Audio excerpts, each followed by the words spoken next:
Элдик медиа порталынын журналисттери даярдаган күндүн маанилүү делген жаңылыктарынын кезектеги чыгарылышы кайрадан эфирде. Студияда мен Наргиза Байөмөрова. Саламатсыздарбы? Алгач бүгүнкү эфирдин кыскача бөлүгү. Борбор калабызда тазалыкка таарынычын айткандар арбыды. Аял дамалардын жанындагы таштанды урналарындагы таштандылар толуп, сыртына чейин чачылып жатканын айтып, коомчулук нааразы. Жол салганга, мусорка, жана башкаларга бир болбогон эле тыйын алып, кээде калбай да калат да. Эл өкүлдөрү Евгения Строкова кесиптеши Тазабек Икрамовдун комитеттин төрага орун басары болуп отурушуна эмне себептен нааразы болду?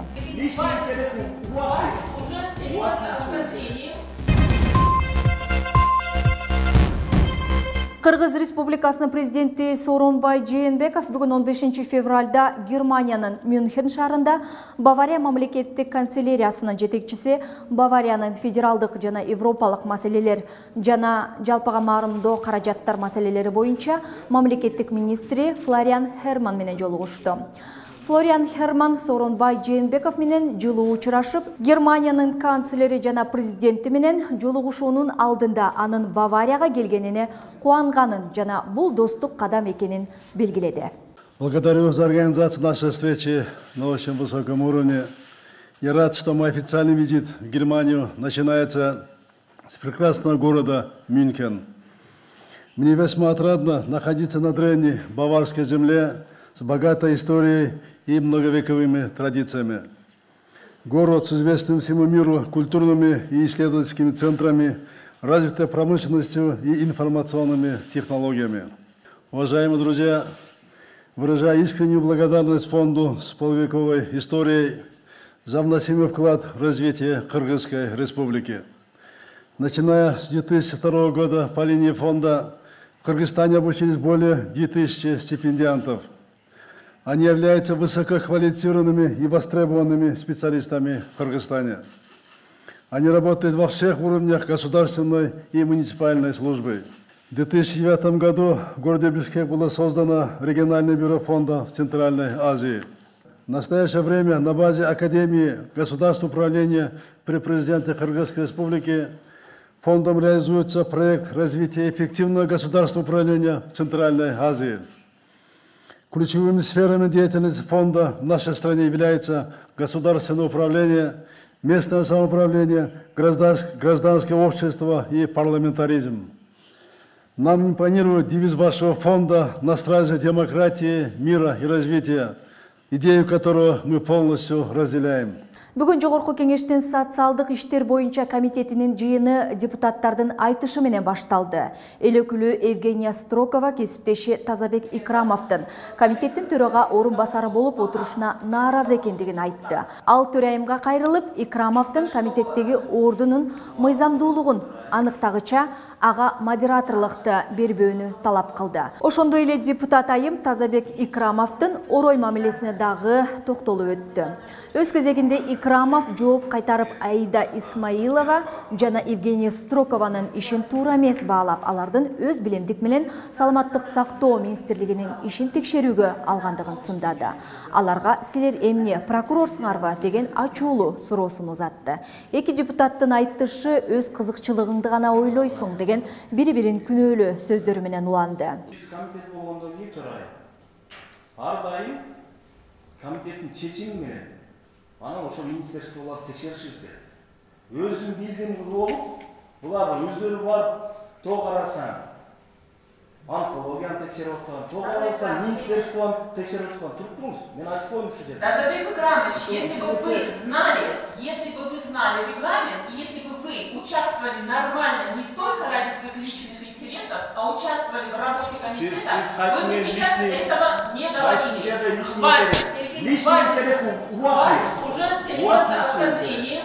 И я вас прошу вообще не участвовать пока как зампредседателя до выяснения вашей легитимности. Все, отличник образования без образования, это просто ужасно. Тем более, что вы еще и уже отличника здравоохранения подали, да?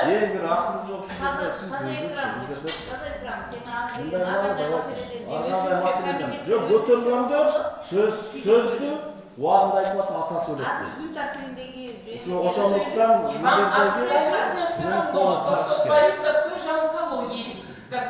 умирают, вам это абсолютно все равно. Вы для чего здесь сидите? прокуроры? Вы для чего Вы что, сидите? прокурор, что ли? Мы Каждый контролируем раз орган, и мы должны контролировать законы. Вы же не прокурор. Өзінің депутат өзінің регламент біліш керек. Бұлар өз автомобилдері басқаша болсын. Açık болсын, açık болсын. Барлығы бұл жерде интернетке депутат бар. Айтқанай бар açık болсын керек. Бұлар өздерінің тұрғысынан бұл қойсаңыз мені. Бұлар өздерінің прокурордық, же болса бір күч органдарына сезіп алған. А вы Каждый прокурор, бар вы тексереді. прокурор, Бар запрещать каждый или тексереді. разрешать? Кто вы такой? У нас регламент. Какой регламент? Вот именно, по регламенту вы никто. Желим баштык, желим бөтөлкө, ушул сыяктуу таштандылар күн жылыган сайын өзгөчө борбор калаабыз Бишкекте толуп чыгат. Бул жаатта тазалык муниципалдык ишканасы жетишпей жатабы, же тиешелүү акимияттар карабай жатабы деген таризде эл мүдөөсү күч алат. Бул тууралуу жарандык активисттер да үн кошуп, чындап эле шаар таза эместигине кошулушат. Ал эми 1-Май районунун акиминин орун басары Мавлян Аскарбеков шаарды көрктөндүрүү жана тазалоо боюнча аракеттер жүрүп, пландалган иштер аткарылып жаткандыгын билдирди. А биздин бюджет болгону, шаардын бюджети болгону 8,5 миллиард болжолду болуп атат. Анын дагы 50-60% жанагындай соц пособиелерге жана башкаларга кетип, анан кийин бир жол салганга, мусорка жана башкаларга бир болбогон эле тыйын калып, кээде калбай да калып атат да.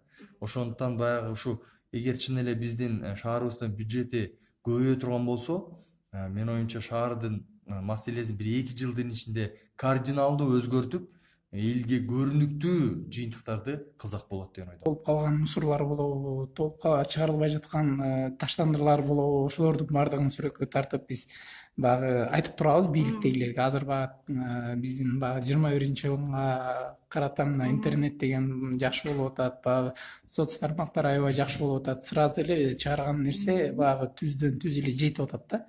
Анан аны чыгарып атканда дагы обязательно биз ошо мэриянын кызматкерлерин отмечать этип, өзүбүздүн баракчабызга белгилеп туруп, мына ушул жерде ушундай көйгөй бар экен, чечип койгула десек, ошону бир күндө чыгарсак, кайра эртеси күнү ошол чечилип аткан маселелер бар да. Анан Мавлян мырза да аябай баягы чындыкты мойнуна алып атканына мен сүйүнүп отурам. Действительно, азыр биздин Бишкек шаарыбызда баягы таштанды таштай турган челектерибиз жок. Бүгүн Улуттук статистика комитети өздүк сайтына орточо эсеп менен 1 айлык жашоо 4681 сомду түзөт деп жарыялады. Чындап эле 4681 сом менен 1 ай жашай аласызбы деп шаар тургундарынын оюн угуп көрдүк. Бир адамга бизге жетеби сол? Жетпейт мага. Сиздин чыгымдарыңыз кандай? Эмне аласыз бир айда? Мисалы, квартпланды көппү? Добро. Жетпейт да деле. 10 миң болот да. Чыгымыңыз? Жетпейт, конечно, каякта жетет. Проездибиз канча, эмебиз канча, тамак ашыбыз канча, баскан турганыбыз, кийимибиз дегенде жетпейт, мен ага кошула албайм. Жок, жетпейт. 4800 сом бул бир күндүктөн деле жетип чыкпай калышы мүмкүн кээдечи.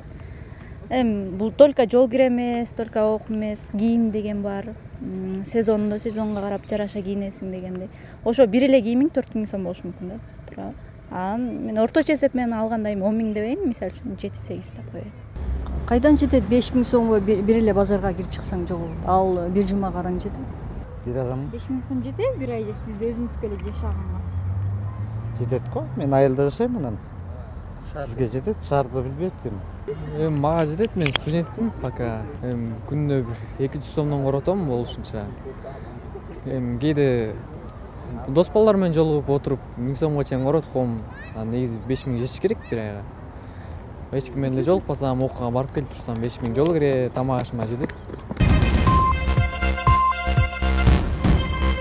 Айыл чарба министри Нурбек Мурашевдин күздө маалымат каражаттары аркылуу картошкөнү Өзбекстанга экспорттоо боюнча сүйлөшүүлөр жүрүп жатканын жана жазалды менен баа көтөрүлөрүн белгилеген. Министрдин сөзүнө ишенген дыйкандар учурда сакталган азыгын малга берүүгө аргасыз болушууда.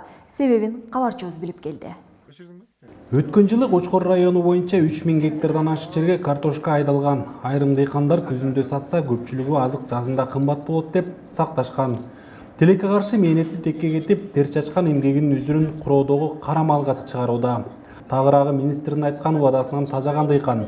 Уйдан жок же уйбайлаган жептен жок калбайын деп картошкасын туурап, уйга тоют катары пайдаланууда. Күзүндө жазында жылга жаста деген жакшы болчу да картошканын баазычы. Анан жазында жакшы болот, Өзбекстан алат, укмуш болот, өзбек менен сүйлөшүп койт дегенден. Окуй баа болот экен баягыдай, жакшыраак баа болсун, бетиге тыйын болсун деп анан сактап калганбыз да. Үмүт да. Үмүт кыласың эми. Ар бир эле дыйкан өзүнүн баккан эмгегин кичине баа болсо деп ойлойбуз да. Анан картошкаң өзү күзүндө арзан болсо, башы 6 сомдон эң кыйын кымбаты 7 сом болду. Анан 7 сомдон мурун кичине кымбатыраак сатчубуз. 7 сомдон болгондо актабай калды. Анан жазында жакшы болот. Өзбекстан тарапка кетет. Тияк бак менен өкмөтүбүз укмуш сүйлөшүп койду дегенден сактап коюп мына картошкабыз өнүп чирip атат даже. Бул айылдын көпчүлүгү дыйканчылык менен жан сакташат. Айрымдары гектарлаган жерге азыктын дал ушул түрүн айдырышат. Себеби башка өсүмдүк бышпайт, климаты да туура келбейт. Былтыркы жазда министрликтин сөзүн угуп чыгымга учурадык. Мындай чабал министрликти жоюп салуу керек дегендер да бар. Өкмөт эмне кылып бер, жанагы айыл чарба министрин жоюп эле салыш керек. Такыр эле кереги жок. 1 тонна солярка бир айылга алып келе албаган министрликтин эмне кереги бар? Эми өкмөт өзлөрү тоюп айтса каяктан эми Бизде закон жок. Закон өзү жок болуп атпайбы, жана главный конституцияны жоготуп таппай атат, анан каякта өкмөт. Элди карамакты бир. Кредит 7% деле алынысы жок, 31% мына барсаң азыр. 10%, 15%ке турсаң антайды күзүндө аласың азыр барсаң. Себеби айыл чарба министри Нурбек Мурашевдин күзүндө маалымат каражаттар аркылуу картошканы Өзбекстанга экспорттоо боюнча сүйлөшүүлөр жүрүп жаткандыгын, жазалды менен баа көтөрүлөөрүн белгилеген. Тилекке каршы айткан сөзү менен дыйкандын күткөн күн такыр 2 башка чыгып, акыры жер төлөөдөгү сактаганы чирей да баштады. Айласы кеткенде талаага төгүп жатышат. Бирок министрлик айткан сөзүнөн кайт элек. Анткени азыркы тапта 1 килограмма 9 сомдон алынып жатат деп актанууда. Кочкордо болгон окуя боюнча биз жеринде териштирдик. Чын айтканда бир ошол фермердин өзүнүн ошол кампасында 10 тоннадай бар экен. Андан ошол 1 тоннага жакын чириген деп аны ошол таштай берген дейт. Бирок негизи бүгүн баа көтөрүлдү. Аны биз баса белгилеп кетебиз. Мынабы бүгүн дали мисалы министрликке ошол сатып алабыз деген келип атат. Белгиге кетиш керек. Бүгүн ушул картошка бар чарбалар, алар чоң чарбалар, алар бүгүнкү сиз айткан бааны төмөндөт. Министрликтин айтуусунда учурда чет мамлекеттен келип Кызык көл менен нарындан алып кетип жатышат. Ал эми кайсыл дыйкандын картошкасы чириген болсо, өзүм жардам берейин деген Нурбек Мурашевдин сөзү бар. Элдик медиа картошкасы чирип жаткан кум дөбөлүктөргө Нурбек Мурашевду чогуу барууга чакырат. Тай боксу боюнча Кыргызстандын 6 жолку чемпиону Леонид Ли коңшу Өзбекстанда туулуп, 5 жашка толгондо ата-энеси менен Кыргызстанга көчүп келген. Учурда тай боксун алдыга сүйрөгөн жаш спортчу чет өлкөлөргө байма-бай чакырылат. Бирок тилекке каршы анын Кыргызстандын жараны деген паспорту болбогондуктан чектелип жаткандыгын айтып, биздин портал аркылуу президентке кайрылуу жасады. Леонид Ли Кыргызстандагы тай боксу федерациясында 2012 жылдан бери машыгып келет. Ал 4 жылдын ичинде 6 жолку Кыргызстандын тай боксу боюнча чемпион титулун жеңип алган спортчу. 6 жолку чемпиондукту Кыргызстандын атынан башка өлкөлөргө чакыруулар көп болуп турат. Бирок тилекке каршы Леонидде Кыргызстандын жарандыгы жок болгондуктан сыртка чыга албайт. Меня зовут Ли Леонид. Мен Леонид Ли. 2001 жылы Өзбекстанда туулгам. 12 жыл мурда ата-энем менен чогуу Өзбекстандан Кыргызстанга көчүп келгенбиз. Ата-энемдин виза менен аяктап кеткендиктен айып пул төлөш керек болгон. Төлөй турган мүмкүнчүлүктөрү болбогондуктан Кыргызстанга калып калышкан. Алар ичишет. Ошондуктан 15 жашымда үйдөн чыгып кетүүгө туура келди. 2,5 жылдан бери машыктыруучум Александрдын үйүндө жашайм. Леонид 5 жашынан бери Кыргызстанда жашагандыктан мектепке кадимкили балдардай 7 жашында барган. Мектепке кандай кыйынчылыктар менен киргени эсинде деле жок. Паспорт боюнча көйгөй чоң спортко келгенде пайда болгонун айтат. Когда я учился... Мен мектепте окуп жүргөндө кайсы класста окуп жүргөнүм эсимде деле жок. Бизде орус тил мугалими сабак берчү. Ал тай боксу боюнча Кыргызстандын чемпиону экенин укканда өтө таасирленгем. Мен да анын жолун жолдоп чемпион болууну максат кылган элем. Залга келип машыгууларды көргөндө мага абдан жагып, күн санап кызыгуум күч алды. Калып калдым. 4-5 жылдан бери күн сайын ушул жерде машыгам. Менин үйүм десем да болот. Жаш спортчу, мекеним деп Кыргызстанды гана билем. Менин досторум, жакындарым баары Кыргызстанда дейт. Аны спортко алып келип, талыкпай бирге машыгып, жеңиштин даамын татытып, аны ар тараптан колдоп келген машыктыруучусу Александр Леонидти өтө тырышчаак, чынчыл жана Кыргызстандын атын башка көптөгөн өлкөлөргө чыгарат деген чоң ишенимим бар. Андыктан өзү да паспорт боюнча какпаган ишиги калбаганын айтып, ар кандай жагдайлар менен берилбейт деген жол угуп жаткандыгын билдирди. С Леонидом, где-то, наверное, 4 года назад. Леонид бул залда мындан 4 жыл мурда келген эле. Келгенде эле бул баладан бир нерсе чыкчудай көрүндү. Өз карамагыма алып, тыкыр машыга баштадым. Үй бүлөлүк шартына байланыштуу. Учурда менин үйүмдө жашайт. Мен окуучулардын ичинен мыкты жыйынтык көрсөтө алган. Мен сыймыктанган спортчум десем болот. Ушул баланын келечеги алдыда. Андыктан Леонид Кыргызстандын чемпиону болгондуктан эл аралык турнирлерге чакыруулар көп болуп жатат. Паспорту жок. Бул көйгөйгө байланып турабыз. Көп адамдарга кайрылдым. Баардыгы бир ооздон бул өтө татаал иш экенин айтышып, баш тартышат. Укук коргоо органдарынан да бир киши келип, 21 000 сом алып, акыры ал да бизди алдап кетти. Тай боксу боюнча дүйнөлүк чемпионат быйыл жай мезгилинде Таиландда жана күз айларында башка Европа өлкөлөрүндө өтөт. Андыктан Леонидтин машыктыруучусу өз окуучусунун дараметине толук ишенет. Эгерде Кудай буйруп, паспорту ага чейин колуна тийип калса, балким дүйнө чемпиону Кыргызстандын колуна тиери толук мүмкүн деп ишендирди. Международный. Эсимде калган ийгилигим бул 2017 жылы Ысык көл жээгинде Кыргызстандын Бермет аталган Азиядагы Берман бокс турниринде биринчиликти багынтканым. 2 жолу Кыргызстандын тай боксу боюнча чемпионатында 2 жолку чемпиондукту жеңдим. Эми менин алда койгон максатым чет өлкөлөргө чыгып, Кыргызстандын желегин желбиретип, мекеним Кыргызстанга татыктуу жеңиш тартуулагым келет.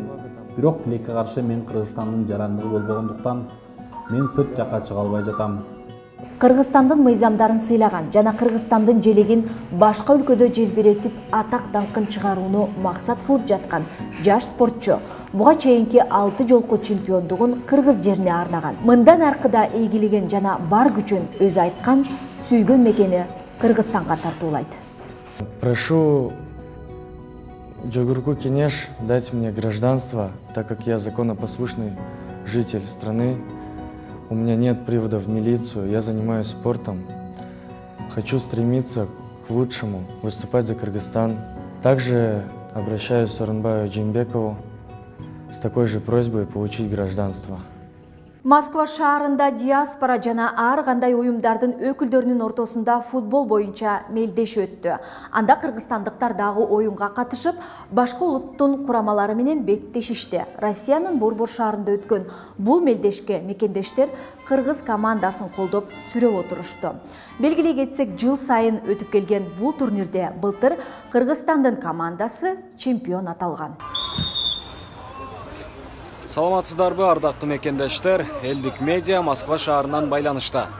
Бүгүн Москвада диаспора өкүлдөрүнүн, түрдүү коомдук уюмдардын өкүлдөрүнүн командаларынын ортосунда футболдук мелдеш өткөрүлүп жатат. Биз да болсо бүгүнкү чемпионаттын ачылышына келдик. Анткени бул жерде биздин кыргыз спортчулары да оюн көрсөтүшөт. Анда эмесе биргеликте бүгүнкү чемпионаттын ачылуу аземине күбө болобуз. Өзүбүздүн командага биргеликте күйөрмандык кылабыз. Кеттик.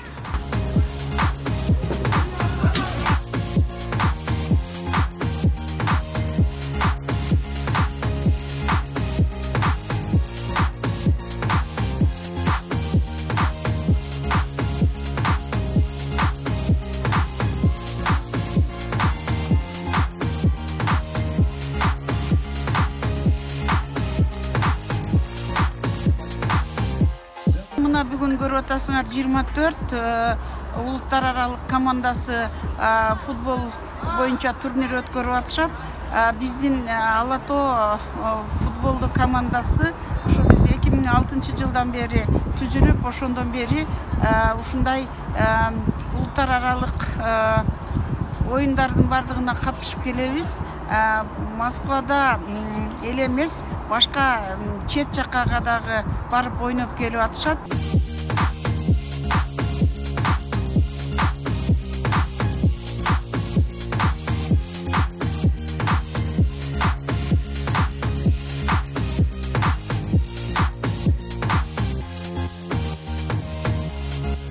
Былтыр болсо состав башка болгон, KG лига балдар ойногон, анда болсо без тренировки, без ничего эле топтолуп эле каждую неделю один раз собирались и играли. А в этом году уже другая система, другой подход. 2 раза в неделю тренируемся и 1 раз играем в чемпионате.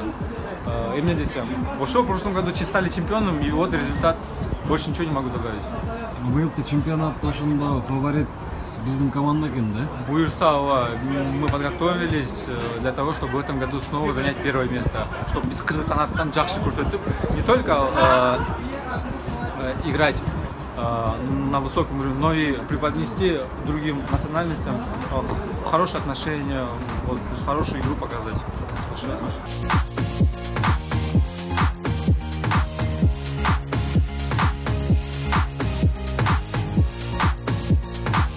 Балдардын талыкпаган эмгеги күндүзү башка жерлерде иштешип, кечинде анан кийин дем алыш күндөрү барып, машыгып, эптеп зал таап, ушинтип Кыргызстандын намысын коргоп, туусун көтөрүп, дайыма ушундай көпчүлүк убакта жеңишке ээ болуп келатат. Алардын кубоктору да биздин кабинетте сакталып турат.